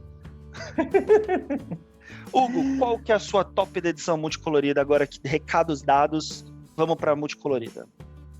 Eu acho que a multicolorida a gente não vai dar match, duvido muito que a gente dê match, tá? Então vamos aí ver aqui as discussões após a minha escolha. Bem, a minha escolha de top da edição multicolorida foi a Kotori, Pelota Prodígio. Ela é uma azul e uma branca. Ela é uma criatura lendária, um cidadão da lua piloto, né? 2/4. E veículos que você controla tem tripular 2. No início do combate do seu turno, a criatura artefato que você controla ganha lifelink e vigilância até o final do turno. Por que eu escolhi ela como o meu top da edição? Porque o Magic, nos seus quase 30 anos de jogo, trouxe os mais variados temas. Alguns temas vocês sabem que são extremamente fáceis de se montar um deck, como os tribais, né? Então, você tem tribal de elfos, você tem tribal de goblins, zumbi, tritão. Você sabe que seu deck é muito fácil de montar. Tá? Você sempre tem as peças, o deck fica sinérgico, pode vir um comandante melhor com o tempo, mas assim, para você é fácil de montar deck. Só que agora tem outros temas, né, que são muito difíceis de se montar algo coeso ou que traga diversão ao dono do deck. Né? Então, assim, eu fico muito feliz quando a Wizards olha esses temas que são difíceis de montar deck e aí ajuda a gente dando um comandante, né? Vou dar exemplos, né, de temas que não tinham comandantes, não dava para montar deck, o deck não ficava bom, e agora tem comandante, o deck é outra cara, né? Por exemplo, Arcades e Yuriko. Ninja não tinha, até 2018, não tinha comandante. Arcades, Barreiras não tinha comandante até 2019. E aí, eles criaram, e esses temas viraram decks explosivos, muito bons, muito fortes. Né? Então, ela foi uma top edição por causa disso, tá? Porque não tô falando que veículos agora vai se virar algo fortíssimo, quebrado. Mas no mínimo agora é divertido ao dono do deck. Né? É divertido e agora se torna-se ok montar um deck desse. Não é mais um deck difícil que não roda, né? Eu tenho que quebrar galho com Sidri agora fazendo preto. Não, agora você pode montar um deck coeso e no mínimo ele vai ser divertido na mesa. Então, e fora, né? E fora que, além de o tema veículos ter se tornado mais fácil, e Kotori é a alma disso agora, né? Mostrando que veículos agora se tornam algo plausível de montar, ela também dá vigilância e lifelink para uma criatura artefato. Então, se você, enquanto estava preparando seus veículos, tomou pancada, você vai ter um veículo agora grande, que os veículos normalmente são grandes, vai dar uma pancada, vai ganhar aquilo em vida e você pode ter um futuro bloqueador nos outros turnos, né? Tendo, claro, pilotos para poder tripular os seus veículos. Eu acho que o seu top da edição do Multicolorida, ela foi mais um top de edição simbólico do que efetivamente um top de edição poderoso, né? Porque ela não é uma carta, saíram cartas coloridas mais fortes, multicoloridas do que essa.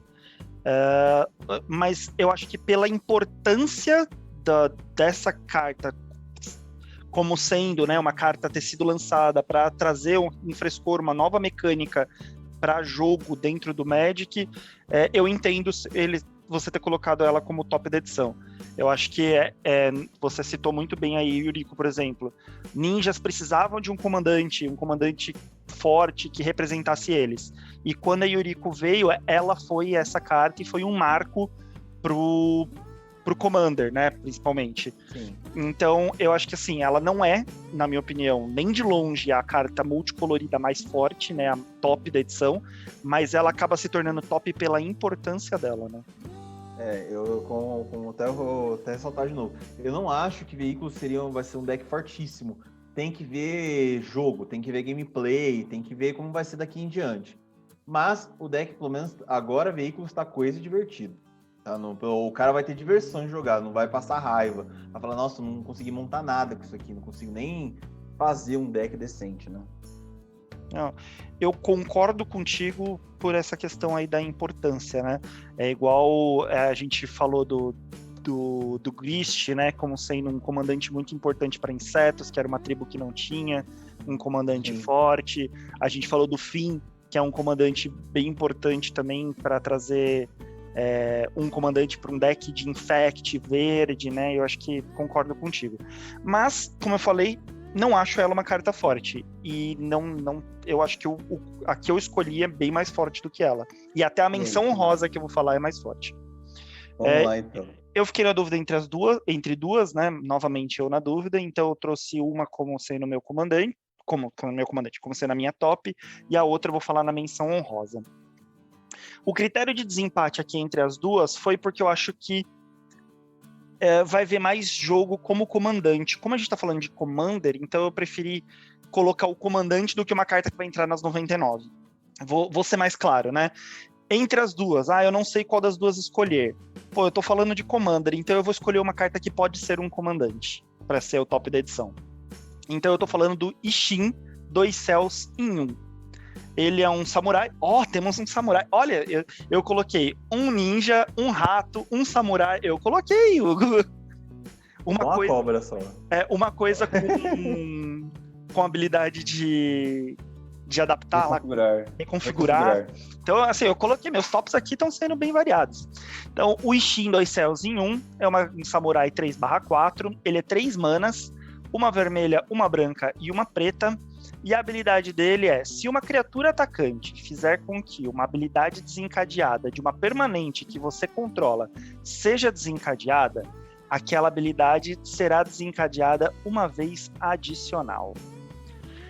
Pô, Francisco, mas a gente teve recentemente uma criatura verde e vermelha que faz exatamente esse mesmo efeito. E você não colocou ela no top da edição. Por que você está colocando essa? Então, por alguns motivos. Primeiro, que a gente está falando dessa que vocês aí estão pensando, verde e vermelha, Ulfgar, ela é 5 manas.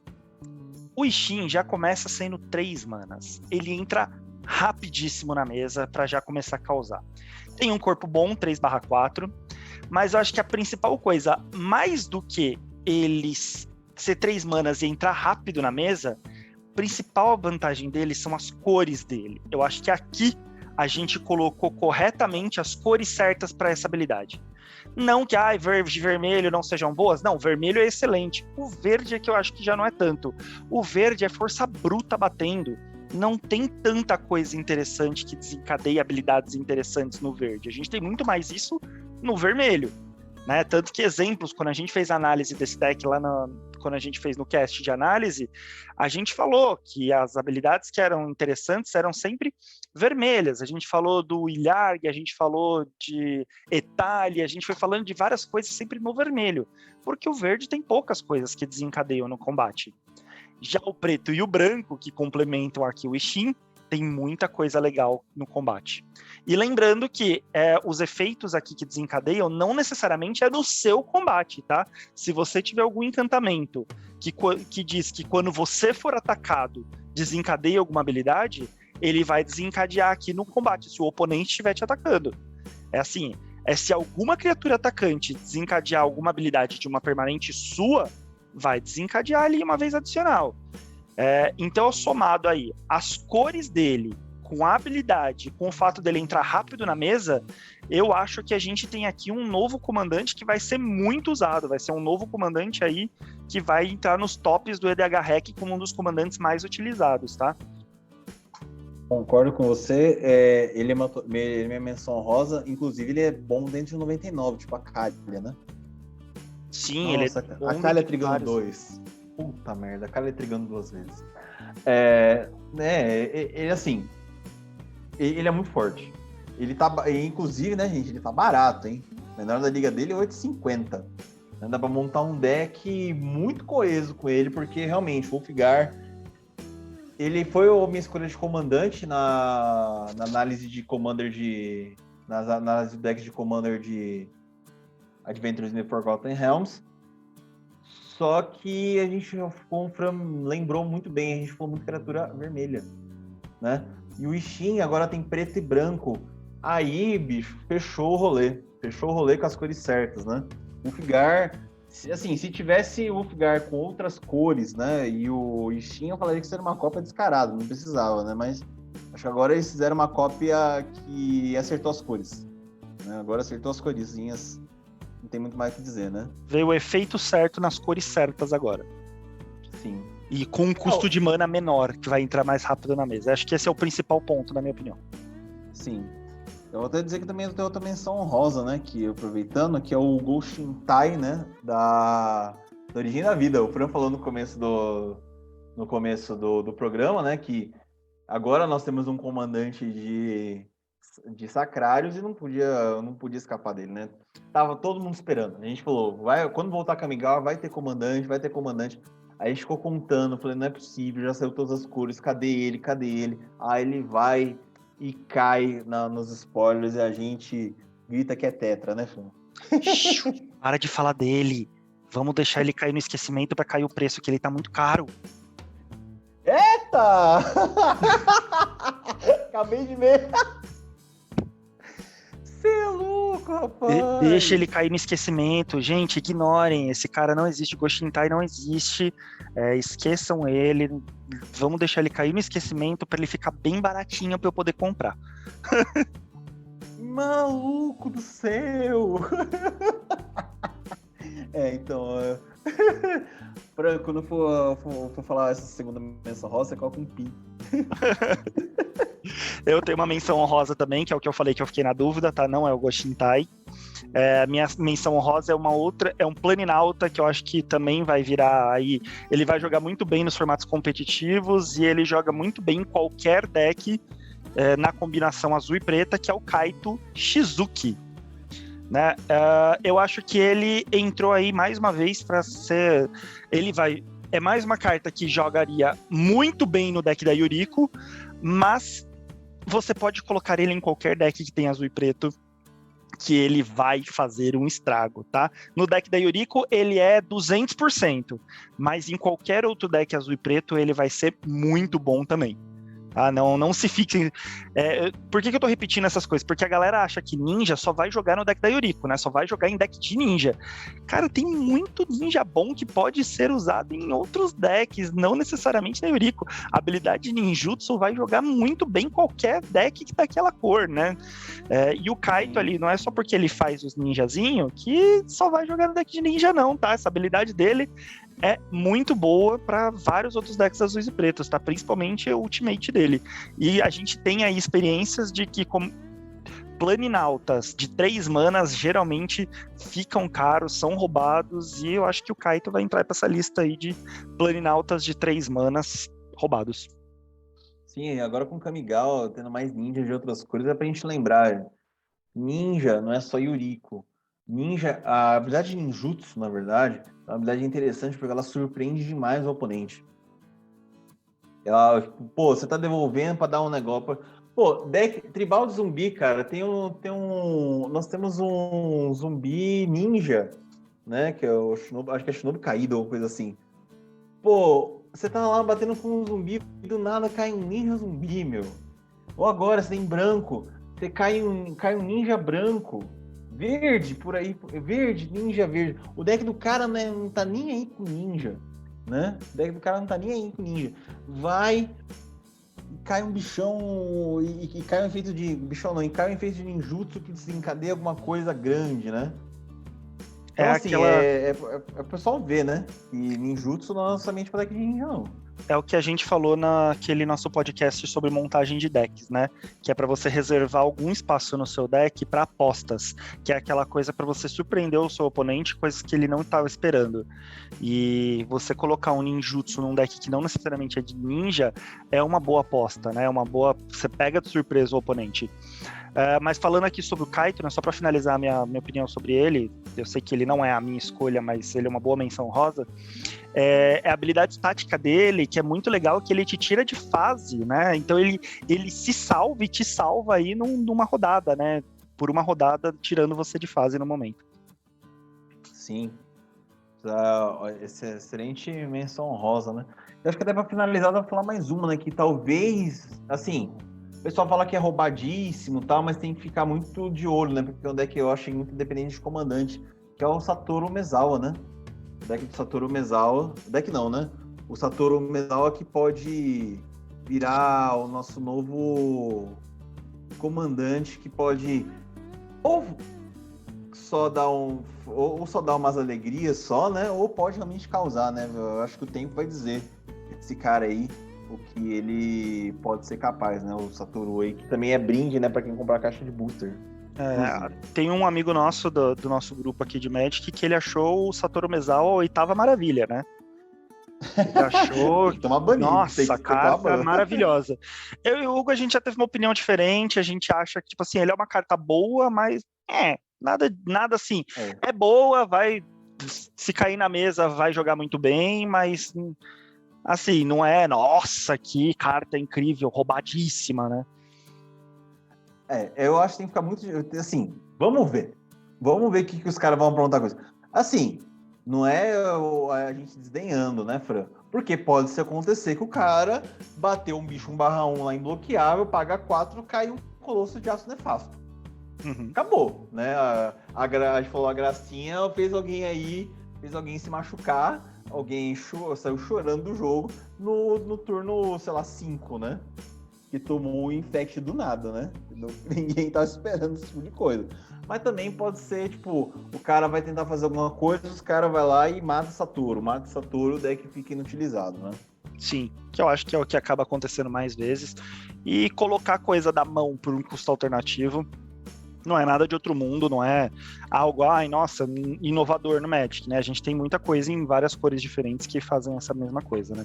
Acho que o principal diferencial dele é que o bicho que tá entrando, grande, que tá entrando pelo custo alternativo, tá entrando já causando dano, né? Esse é o principal diferencial dele. Já tá arrebentando já. Mas aí a gente tem a Kaalia Nevast, que também já coloca batendo, o Ilarg, né? Em outras cores a gente tem. Então, não é nada de outro mundo. É bom, né? Mas tem que ficar de olho. Fica de olho aí, porque pode causar ou pode nem causar, né? Tanto que no começo eu acho que ele ficou caro nas primeiras semanas, até agora já caiu, né? Tá R$19,50 o menor da liga aí, né? Então, porque principalmente quem comprar caixa de booster vai ganhar de brinde, né? É isso aí. Ô, Hugo, considerações finais? Tem mais alguma coisa, mais alguma merda pra gente falar pra quem tá ouvindo a gente, né? Porque a gente fala muita merda nesse podcast, né? A gente já pede desculpa pra quem nos ouve. O que a gente tem nesse top da edição que a gente tem que ficar muito de olho é que a gente falou muito comandante. Sim. A gente falou muito comandante. Então pode ser sim o Kamigawa de Dinastia Neon, pode ser o que foi Kaldin High para ano passado, né? Vamos ver o que vai acontecer com esses comandantes, né? A gente falou, acho que uns 6 comandantes, não se me foge a conta aí. 6 comandantes. Será que eles vão vingar ao longo desse ano? Será que vai ter mais caras? Será que vai ter alguém que a gente não falou aqui vai entrar com um comandante para arregaçar? Vamos ver, né? Vamos ver o que é essa edição aí ao longo do ano, como é que ela vai se desenvolver, né? Vamos ver na nossa retrospectiva quem a gente fala que foi o melhor comandante aí de 2022. Chega no final do ano, não tem um comandante que a gente falou. E Goshintai tá 10 real. Bom, gente, obrigado pela atenção de vocês, por nos ouvirem. Compartilha aí com seus amigos que vocês acham que possam gostar dessa nossa análise. E até o próximo episódio. Até mais, gente.